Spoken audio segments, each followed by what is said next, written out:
Welcome to footballgameplan.com, where football makes sense. I'm Emery Hunt, the czar of the playbook here, the 2019 NFL Scouting Combine. This is day number 2. The players are starting to arrive, running backs and offensive line today. Earlier in the day, we had some GMs and head coaches speak to us as well. So here's some of the sights, some of the sounds, and some of the interviews from today. See, really excited about being back in Indianapolis.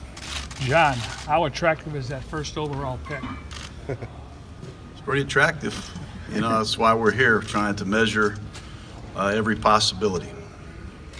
Coach, what would you say are the 3 things you look for in a player this week? Health. I want to see if they're healthy. I want to see if they love football, and want to see what their measurables are. That's about all you can really find out here in Indianapolis. But you got to study the tape. You got to gather information. But those are the 3 key ingredients.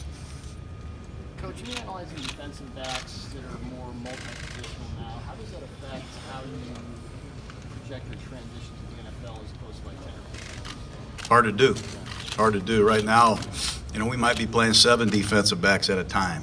If you watch Kansas City play in our division, you might need to play 8. They're throwing the ball unlike any team I've ever seen. So you got to find guys that can match up against big guys, smaller guys, guys that can line up in the box and play the run. We're looking for versatile guys for sure. Coach, after being at the Senior Bowl, is there any difference in the interview process at the Senior Bowl compared to here, and if so, how? Not a lot different. Here it's a little bit more restricted because you have 15 minutes and horns blowing every 3 minutes, so it's hard to have a legitimate conversation, but it's just more players, less time, a lot of urgency, though, to get the information. Performance. With the way you talk about the passing game, does that change how you evaluate the defensive backs?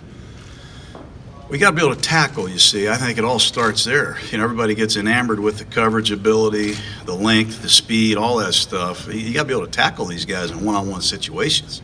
We had a guy walk in our room last night, a receiver out of Ole Miss. His name is Metcalf.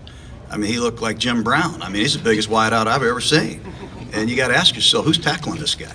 So if you're a 179-pound corner and you're tackling a 235-pound back or a 230-pound wideout or a tight end, you got to ask yourself, you know, is this what I want to do?